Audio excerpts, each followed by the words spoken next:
జీవితాన్ని జీవించాలా, గుండెల్లోంచి రావాలి నీకు.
గాడ్స్ స్పూన్ ప్రేయర్ టవర్ వారు నిర్వహించు ప్రేయర్ మీటింగ్ తేదీ 2024 ఆగస్టు 10 అనగా శనివారం మధ్యాహ్నం 2:30 స్థలం house of Jesus towers, Regimental Bazaar, Saint Mary's College ప్రక్కన, సికింద్రాబాద్.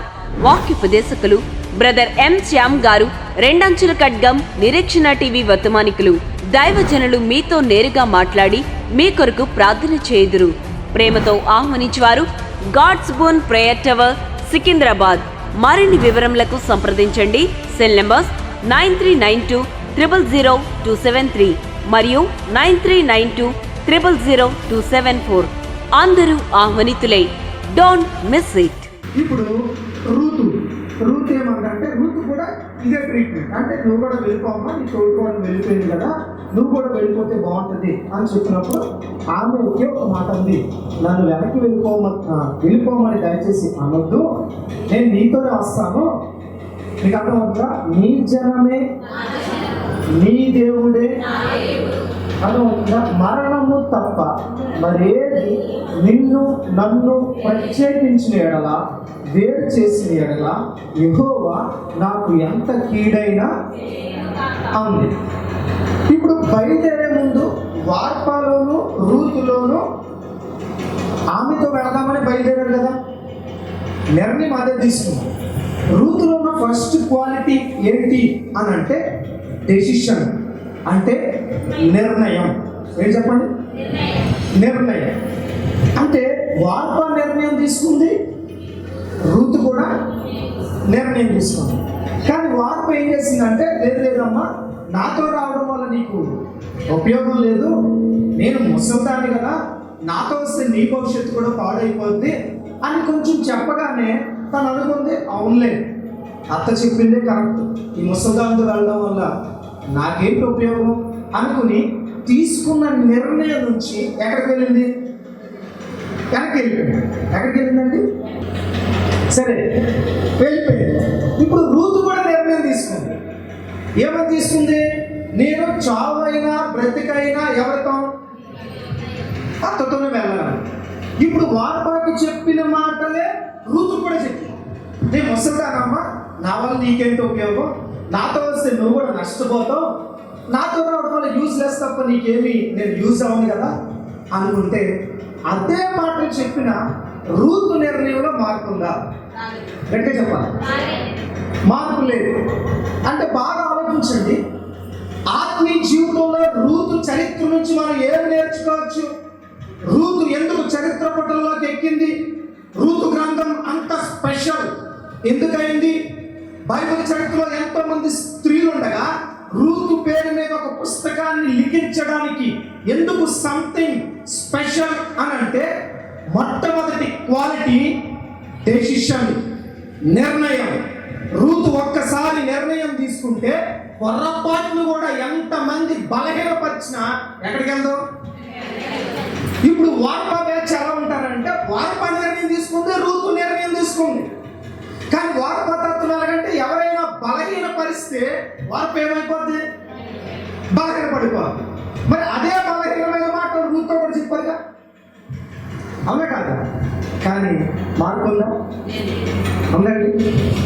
ఈ పగటి వేళ రూతు ఫస్ట్ పాయింట్ ఏంటంటే మనం కూడా సమ్టైమ్స్ స్పెషల్గా దేవుని దృష్టిలో ఉండాలి అని అంటే మన నిర్ణయం కరెక్ట్గా ఉండాలి. అంటే స్థిరమైన నిర్ణయాన్ని కలిగి ఉండాలి. ఏ నిర్ణయాన్ని? ఇప్పుడు బాగా ఆలోచించండి. మీరు యొక్క బాప్తిసం ఎంతమంది పొందారండి? రైట్. ఇప్పుడు మనందరూ బాప్తిసం తీసుకునేటప్పుడు ఒక డెసిషన్ తీసుకుని ఉంటాం. బాప్తిసం అంటే ఏంటి? దేవా, నా పాత బ్రతుకుని విడిచిపెడుతున్నా. బాప్తిసం ఎలా ఇచ్చారండి మీకు? ఎలా ఇచ్చారు చెప్పండి అమ్మా, మర్చిపోయారా? బాప్తిసం ఎలా ఇచ్చారు మీకు? అలానే ఇచ్చారా? అదే మంచి బాప్తిసం. సో మంచి బాప్తిసం ఇస్తారు కదా. అంటే అర్థం ఏంటి? అది మీ చెవిలో దిగొచ్చు, లేకపోతే గోదావరిలో కావచ్చు, లేదంటే ట్యాంక్లో కావచ్చు, ఎక్కడైనా సరే బాప్తిసం తీసుకున్నాం. అంటే ఏంటి? నా పాత జీవితాన్ని పాతి మళ్ళీ ఎలా వచ్చింది? కొత్త వ్యక్తిగా. అంటే రక్షణ పొందడానికి తీర్మానం చేసుకున్నప్పుడు ఒక నిర్ణయం తీసుకున్నాం మనం. ఏంటా నిర్ణయం? నా పాత బ్రతుకుని చంపి కొత్త వ్యక్తిగా నేను బ్రతకాలనుకుంటున్నా. అంటే ఇదివరకు సినిమాలు చూసేవాడిని, ఇదివరకు బూతులు మాట్లాడేదాన్ని, ఇదివరకు అందరితో గయ్యాలి గంపలా గొడవలు పడేవాడిని, నా ఇష్టానుసారమైన జోదము నా ఇష్టం. కానీ వాక్యం నా హృదయాన్ని తాకినప్పుడు నా బ్రతుకును మార్చుకున్నా, నా స్థితిగతులు మార్చుకున్నా. ఇక నుంచి బ్రతికితే ప్రభు కొరకే బ్రతుకుతా అనే కదా నిర్ణయం తీసుకున్నాం. అదే కదా, అలాగే తీసుకున్నారా మీరు? తీసుకున్నాం. మరి తీసుకున్న తర్వాత ఎన్నిసార్లు మళ్ళీ పాత బ్రతుకు మళ్ళీ బయటకు వచ్చింది? వచ్చిందా? ఆలోచించిందమ్మా. ఇప్పుడు నేను చనిపోయింది మళ్ళా అదే కదండి బాప్తిసం ఉద్దేశం. బాగా ఆలోచించండి. మన గృహాల్లో సాధారణంగా ఎవరైనా చనిపోయినా మనం ఏం చేస్తాం? భూస్థాపన కార్యక్రమం చేస్తాం చేస్తాం కదండి. అంటే ఏంటి? ఆ వ్యక్తి చనిపోయాడు, ఇంకా మన మధ్యుడు అని చెప్పి వెళ్ళి తీసుకెళ్ళి గోయితల్లి పాటేస్తాం. డబ్బులు పెట్టి టైల్స్తో కట్టించుకునే వాళ్ళప్పుడు, నేడేసుకునే వాళ్ళప్పుడు, మామూలు మట్టితో కట్టుకునే వాళ్ళు అప్పుడు అంత బాగుంటుంది. చనిపోయాడు. ఇప్పుడు ఆ పాటేసిన తర్వాత మరలా ఆ సమాధి నుంచి బయటలోకి వచ్చి పిన్ని అని చేసేది అనుకో, మీరు ఏమంటారు? అప్పుడు దాకా ఇంట్లో నుంచి బయటకు వెళ్తారు కదా, అమ్మ అప్పుడే నువ్వు వెళ్ళిపోయి ఆయన నీకు 4 సంవత్సరం ఉండాలి అని చెప్పి ఏడుస్తారు, తీసుకెళ్తారు. తప్పేం కాదు. ప్రేమతో చాలా మంది కనెక్ట్ అయి ఉంటారండి. తల్లితోనో, తండ్రితోనో, వైఫ్తోనో, హస్బెండ్తోనో, బిడ్డలతోనో కనెక్ట్ అయి ఉంటారు. ప్రేమ ఉంటుంది. కానీ ఎంత ప్రేమ ఉన్నా ఆ చనిపోయిన వ్యక్తి ఒక్కసారి ఆ సమాధిలో నుంచి బయటకు వచ్చి అమ్మ అన్నారు, నానా అని అంటారు. మీరు ఏమంటారు చెప్పాలి? గట్టిగా చెప్పండి. ముందు ఏమంటారు? మా అన్న వచ్చాడు అంటారా? ఏమంటారు? గట్టి చెప్పండి. నిజమే కదా?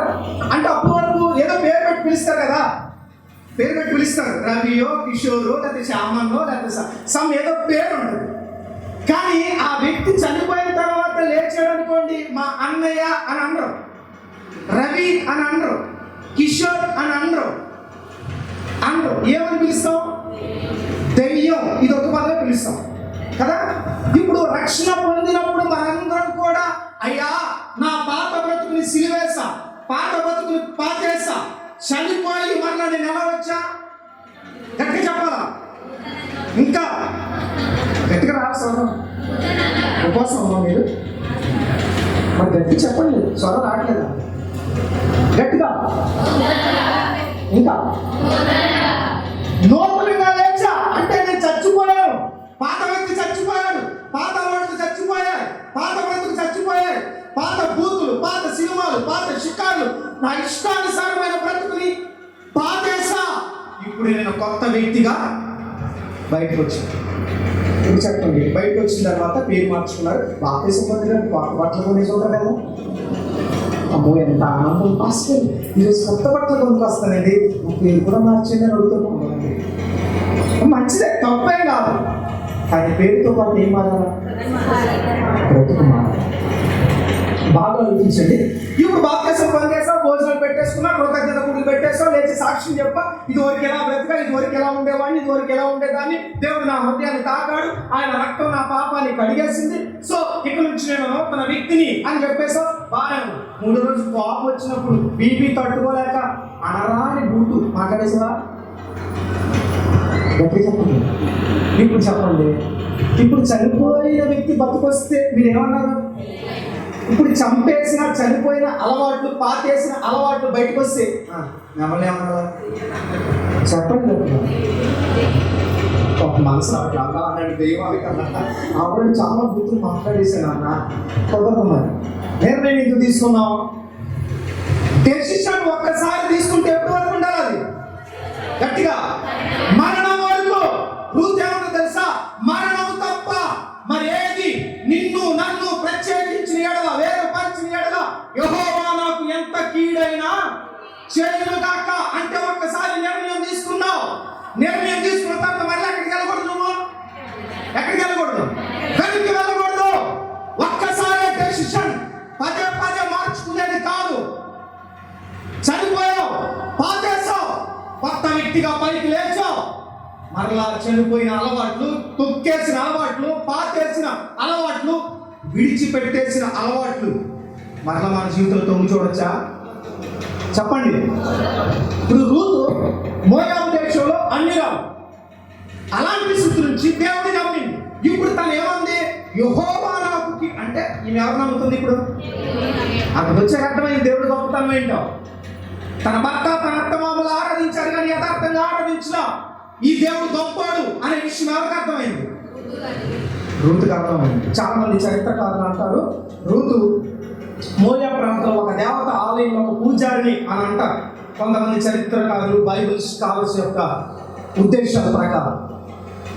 అలాంటి స్థితిలో మహ్లోని యొక్క మెడలో ఉన్న ఆ లాకెట్ నుంచి ఆ 10 ఆజ్ఞలు చూసి ఆమె నరహత్య చేయకూడదు, విగ్రహారాధన చేయకూడదు, ఈ 2 పాయింట్లు చూసి ఆమె ఇన్స్పైర్ అయిందని చాలా మంది చరిత్రకారులు చెప్తారు. దానికి మనకు ఆధారాలు లేవు కానీ కొంతమంది బైబిల్ స్కాలర్స్ కానీ బైబిల్ పండితులు కానీ చాలా మంది మాట చెప్తూ ఉంటారు.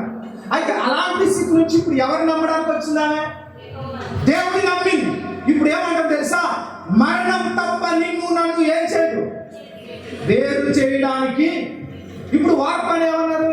కొంచెం బలహీనపరచగా ఎందుకమ్మా నీకు ఈ కష్టాలు అనగానే వెంటనే ఏమైపోయింది? జంప్ అయిపోయింది. మనం కూడా రక్షణ పొందిన తర్వాత కొంచెం కష్టాలు వస్తాయి. ఫస్ట్ వచ్చినాయా? బాప్తిసం పొందిన వాళ్ళు అందరికి వచ్చి ఉంటాయి డెఫినెట్గా కదా. వచ్చినప్పుడు కొంతమంది అంటారు పాత్ర బాగుంది కదమ్మా, రక్షణ పొందకుంది సమస్య లేదు కాదు, రక్షణ పొందిన తర్వాత ఈ కొన్ని సమస్యల నుంచే. అలాంటి ఎవరైనా చెప్పినప్పుడు నీ మైండ్లో ఏముండాలా? ఎంత కష్టమైన రాని నేను దేవుడి కొరకు ఒక తీర్మానంతో వచ్చాను. ఏంటో తెలుసా? చావైనా బ్రతికైనా ప్రభు కొరకే బ్రతికినా. కష్టాలు రాని, నష్టాలు రాని, ఇబ్బందులు రాని, అవమానాలు రాని, ఇరుకులు రాని, అనారోగ్యాలు రాని, దేవుడి నుంచి ఒక్కడు కూడా నేను వెనక్కి వెళ్ళను. ఆ నిర్ణయంతో వచ్చా. ఆ నిర్ణయంతో వచ్చినప్పుడు ఎంతమంది బలహీనపరిచిన ఒక్కడుగు కూడా నువ్వు వెనక్కి ఎందుకు మాట చెప్తున్నా తెలుసా? నేను సాగుకు వచ్చిన కొత్తలో దేవుడు మహాప్రభుని బట్టి బైపాక్ కుటుంబం, నేను బైపాక్ గోల్డెన్ స్పూన్తో అంటే మంచి సంపన్నుల కుటుంబంలో పుట్టాను. మాకు 2 పాళ్ళలు ఉండేవారు. ఆ సాక్ష్యాన్ని బహుశా తర్వాత చెప్తాను మీకు. ఒక ఉన్నతమైన స్థితి నుంచి వచ్చాను. సాగుకు వచ్చిన తర్వాత కొంచెం స్ట్రగుల్ అయినప్పుడు కొంతమంది ఇచ్చిన సజెషన్స్ ఏంటంటే మా ఫ్యామిలీలో సేవకులు ఎవరు లేదు. దేవుడి దర్శనాన్ని బట్టి నేను సేవకు వచ్చాను. అప్పటి వరకు హ్యాపీ లైఫ్ ఉండేది. అలాంటి సిచ్యువేషన్ నుంచి ఒక్కసారిగా స్ట్రగుల్ అయినప్పుడు చాలా మంది సజెషన్స్ ఇచ్చారు. నీకు ఎందుకని కష్టాలు, నీ life luxury life, happy life అది వదులుకొని ఈ కష్టాలు, ఈ నష్టాలు, ఈ ఇబ్బందులు నీకు అవసరమా అని అడిగితే నేను ఒకటే చెప్పాను, నా ప్రాణం భిక్షగా పెట్టిన నా దేవుని కొరకు బ్రతకాలి, నా పాపాలను క్షమించిన ప్రభు కొరకు బ్రతకాలి, నాలాగా పాడైపోతున్న అనేక మంది యవనస్తులు ప్రభు వైపుగా తిప్పాలి అనే ఒక సంకల్పంతో దేవుడి సేవకు వచ్చాను. గత 1 సంవత్సరం లేదంటే 800 మంది రక్షణ పొందారు ఇలాంటి కూడికల ద్వారా. 800 మంది. మీకు అర్థమవుతుందండి. మన నంద్యాలలో 2 రోజులు మీటింగ్ జరిగితే 75 మంది రక్షణ పొందారు. ఇలాగ ఆటకాలు ఇచ్చినాం. ఎక్కడికి వెళ్ళే యవనస్తులు మార్చలేదు తెలిసి ఒకప్పుడు శ్యామను కూడా దుర్మార్గుడే, కానీ చాలా యవ్వన కాలంలో దేవుడు పట్టుకున్నాడు. దేవుని కొరకు బ్రతకడానికి సంకల్పం చేసుకుని ముందుకు వచ్చిన తర్వాత చాలా మంది బలహీనపరచడానికి ప్రయత్నం చేశారు. వాళ్ళతో నేను ఒకటే చెప్తాను, ఇలాంటి చచ్చు మాటలు నాతో చెప్పొద్దు. కష్టమైన నష్టమైన ఆఖరికి నా ప్రాణమైపోయినా నేను ఎవరి కొరకు బ్రతుకుతాను? ప్రభు కొరకే బ్రతుకుతా. డెసిషన్ తీసుకుంటారా ఉండాలా? మీకు అర్థమవుతుందా? అది మన భారతదేశం స్వతంత్రం రాకముందు పంజాబ్ అనే ప్రాంతంలో ఒక సిక్కు యువకుడు, ఆయన పేరు భగత్ సింగ్. ఆయన ఫారెన్లో గోల్డ్ మెడలిస్ట్, ఇంజనీరింగ్లో పట్టభద్రుడు, గోల్డ్ మెడలిస్ట్. ఆయన ఫారెన్ చదువుతున్నప్పుడు, ఫ్రాన్స్ దేశంలో చదువుతున్నప్పుడు అక్కడే రక్షణ అనుభవాన్ని ఆయన తెలుసుకున్నాడు. ఇండియా వచ్చాడు. ఇండియా వచ్చిన తర్వాత ఆయన పరిస్థితిని చూసి కోటీశ్వరుడు, ఎంత కోటీశ్వరుడో చెప్తా వినండి. జనరల్గా స్మోక్ చేసేవాళ్ళు తెలుస్తుంది. స్మోక్ చేసినప్పుడు యాష్ వేస్తారు కదా, బూడిద ఏదైనా ఒక స్ప్రే ఉంది. ఆ స్ప్రే బంగారంతో చేయబడిన స్ప్రే అండి. ఎవరైనా యాష్ వేయడానికి, బూడిద వేయడానికి బంగారం స్ప్రే వాడతారా? అమ్మా వాడరు కదా. కానీ ఇప్పుడు కాదు, ఆయన 1903 సంవత్సరంలో పుట్టాడు. ఆ దినాల్లోనే ఆ రేంజ్లో ఉన్నాడంటే మీరు ఆలోచించండి ఆయన స్థాయి అని. ఆ దినాల్లోనే స్పిన్నింగ్ మిల్స్ ఉన్నాయని, కోట్లకు అధిపతి, రక్షణ పొందాడు, తీర్మానం చేసుకున్నాడు. ఇండియా వచ్చాడు. ఇండియా వచ్చిన తర్వాత తల్లిదండ్రులు అడుగుతున్నారు, ఈ మిల్లులకి, ఈ ఫ్యాక్టరీస్కి మేనేజ్మెంట్ డైరెక్టర్గా ఉంటావా, ఈ నల్లట్ట పుస్తకాన్ని పట్టుకుని దిక్కులేనిలాగా వెళ్ళిపోతావా అని అడిగారు. బాగా ఆలోచించండి. ఒక పక్క కోట్ల ఆస్తి, ఒక పక్క బైబిల్. మీరు ఏం కోరుకుంటారు? అబద్ధం మాట్లాడుకుంటారు, నిజం మాట్లాడుతున్నారు. ఇప్పుడు ఈ 2 రోజులు 3 రోజులు పాస్టర్ పూజలు పెట్టారు కదా, ఇప్పుడు కొత్తగా గవర్నమెంట్ ఫామ్ అయింది కదా. సాయంత్రం ఎవరైతే వస్తారో పలానా ఈ ప్లేస్ ఎక్కడ ఉంటాయి కదా, ఒక రచ్చబండ ప్లేస్, గుడిలో టేబుల్స్ అన్న ఎక్కడ పెడతారు కదా, వచ్చిన వాళ్ళందరికీ ఒక 10,000 గిఫ్ట్గా ఇవ్వకూడదు అని అంటే ప్రారంభంగా ఎంతమంది ఉంటారు? ఏం చెప్పండి. నా తల్లి పొద్దున కూడా ఉంది. ఆ పాస్టర్ 3 రోజులు ఉంటారు. ఆ పెద్దలు హైదరాబాద్ నుంచి సమీల్ గారు వచ్చి అక్కడ షాప్ ఇద్దరు 3 అందరూ ఒక్కోటానికి చచ్చిపో 3 కోట్లు ఇంకా ఉన్నాయిగా, ఈ కోట్లకి అది మన నిర్ణయాలు. నిజమా కాదా? కోర్టులో పక్కన ఉన్నాయి, బైబిల్ ఒక పక్కన ఉంది. ఒక్కటే మాట ఉన్నాడు, డాడీ కోర్టు డాడీ అనుకుని ఆ బైబిల్ పట్టుకుని కట్టు బట్టలతో బయటకు వచ్చేసాను. ఎంత ఖర్చు ఉండాలండి, ఎంత ఖర్చు ఉండాలి. బయటకు వచ్చిన తర్వాత ఫార్మర్ చదువుకున్నాడు, ఆవాడి స్థాయిలో ఉన్నాడు, పట్టుపత్తుల మీద పెరిగిన వ్యక్తి పార్కుల్లో పడుకున్నాడు. పార్కులు పట్టుకుంటే ఒకసారి గార్డు వచ్చి లాఠీతో కొట్టాడంట. మనసు అనిపించింది, నా ప్రాక్టీస్ ఎలాంటి సెక్యూరిటీ గార్డ్స్ ఎంతమందిలో చూశాను, దాని గురించి ఒక సెక్యూరిటీ గార్డ్తో దెబ్బలు తినాల్సి వస్తుంది. బాగుపడలా ప్రభా, నా కోసం కొరడా దెబ్బలు తిన్నావు కదా, ఈ లాఠీ దెబ్బ నాకు విశేషమా ప్రభా. ఒక సిక్కు యువకుడండి, పుట్టి క్రైస్తవుడు కాదతను. వచ్చాడు. వచ్చిన తర్వాత మద్రాస్ వీధిలో తిరుగుతుంటే మద్రాస్ కుళాయి దగ్గర నీళ్లు తాగేవాడండి. తినడానికి ఆహారం లేకపోతే కట్టుబట్టలతో వచ్చాడు. డిగ్రీ చేతిలో ఉంది. మీకు అర్థమవుతుందా? బయటకు వచ్చినప్పుడు ఏమనుకున్నాడు తెలుసా? ఈ డిగ్రీ కనుక నా చేతిలో ఉంటే ఇండియాలో ఎవడైనా ఉద్యోగం ఇస్తాడు, దేవుడి వైపు కాకుండా దీని మీద నాకు మోసపడదేమని చెప్పి ఆ డిగ్రీ పట్టాన్ని చింపాత్ర పడేశాడు. ఇప్పుడు భోజనం ఎవరు పెడతారండి బయటికి? నేను ప్రభునమ్మా అంటే ఇప్పుడు కాదు, 1903 సంవత్సరం అంటే ఆయన 1927, 36 సంవత్సరాల రక్షణ పొందిన అనుభవాలు. మీకు అర్థమవుతుందా? ఫుడ్ లేదండి, తిరిగాడు. అలా తిరుగుతున్నాడు. సంచార సువార్తగా కొంతకాలం తిరిగాడు. తర్వాత దేవుడు దర్శనాన్ని ఇచ్చాడు. ఆయన గురించి చెప్పాలంటే చాలా స్టోరీ ఉంటుంది. మీకు అర్థమవుతుందా? అయితే అంత కష్టాలు పడిన వ్యక్తిని దేవుడు విడిచిపెట్టాడా? చూడు, తినడానికి తిండి లేనప్పుడు నాకెందుకు ఈ బ్రతుకు వెనక్కి వెళ్ళిపోదాం అనుకున్నాడా? నా ఇంటి దగ్గర చాలా పనులు ఉన్నాయి కదా, మా నాన్న ఇప్పుడు వెళ్ళిపోయి మేనేజ్మెంట్ డైరెక్టర్ కాక నేను నా స్పిన్నింగ్ మిల్స్ ఉండొచ్చు కదా, నాకేంటి కర్మ అని వెనక్కి వెళ్ళాడా? నాకు ఈ దెబ్బ తిన్నా వెనక్కి వెళ్ళా, ఆహారం లేకపోయినా వెనక్కి వెళ్ళా, వస్త్రాలు మాసిపోయి కంపు కొడుతున్నా వాటిని మళ్ళా ఉట్టుకుని ఒక పేపర్ పట్టుకుని రాత్రి ఎక్కడో పడుకుని మళ్ళా ఆ బట్టలతోనే వెళుతూ ఉండేవాడు. అయినప్పుడు కూడా వెనక్కి వెళ్ళా. కష్టం వచ్చినా నష్టం వచ్చినా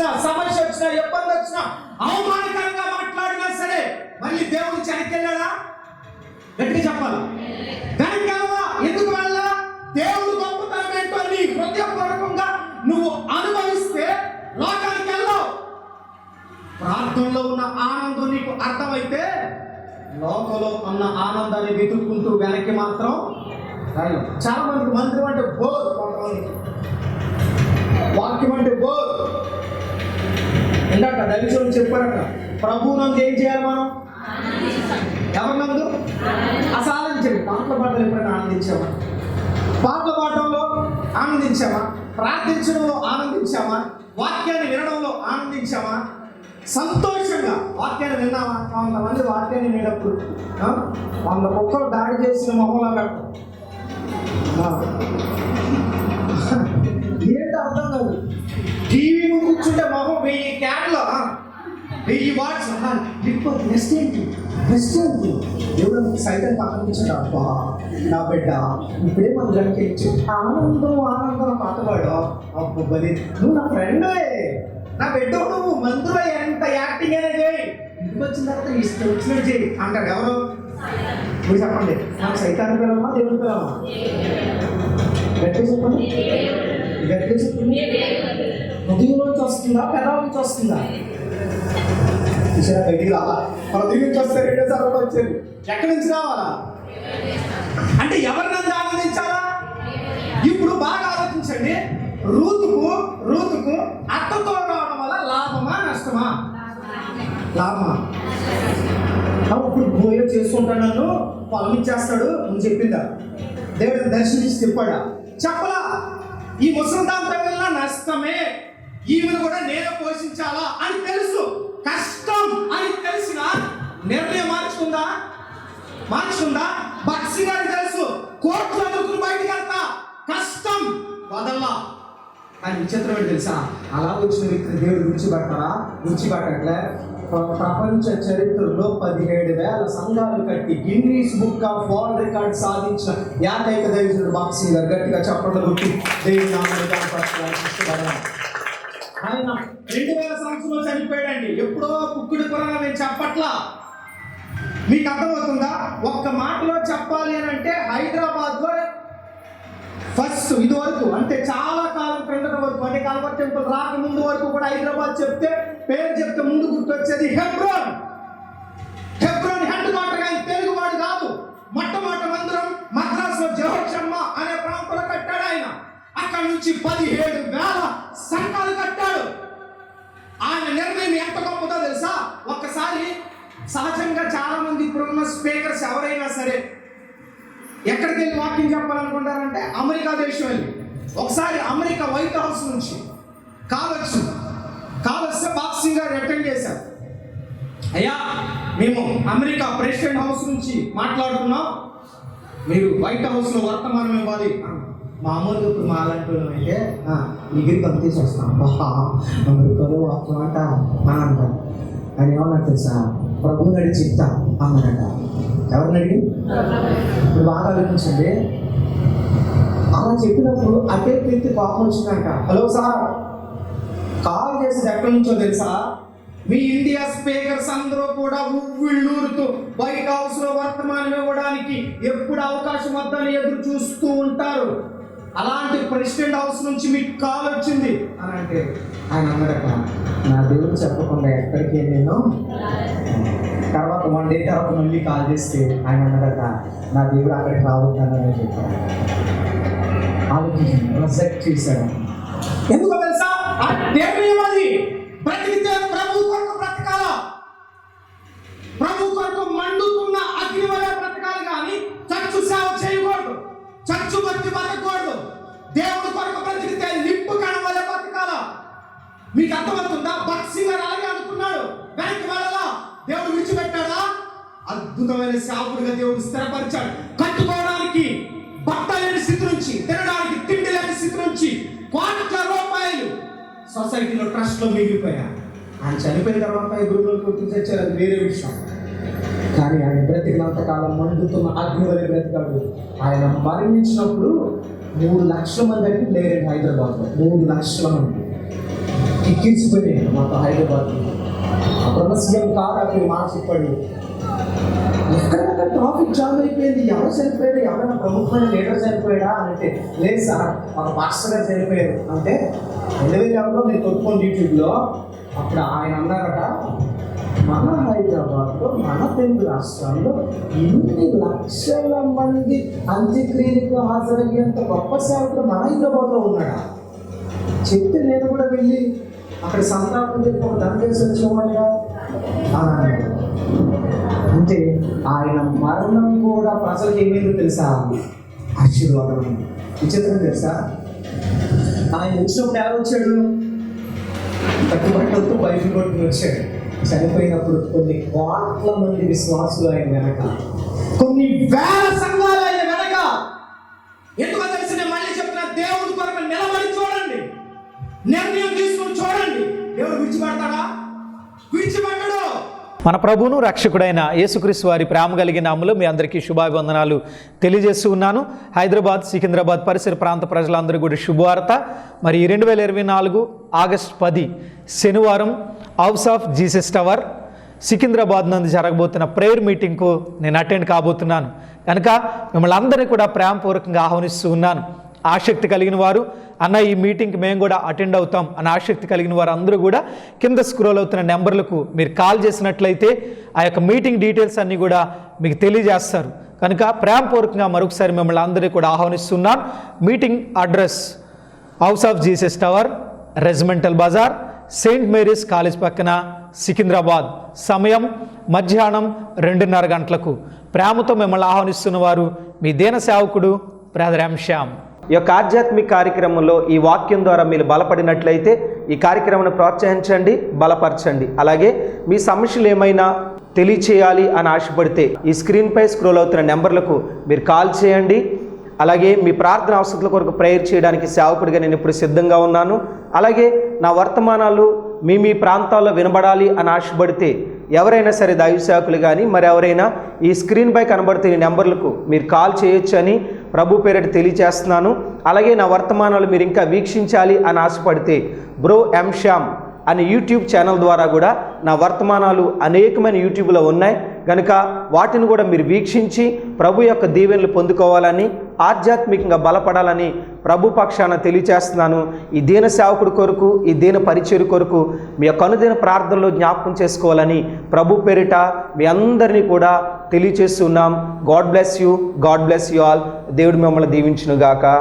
ఆమేన్. మా అడ్రస్ బేతేలు ప్రార్థనా మందిరం, ఇందిరా కాలనీ, జీడిపిక్కల ఫ్యాక్టరీ ఎదురుగా, దొండపూడి రోడ్, గోపాలపురం.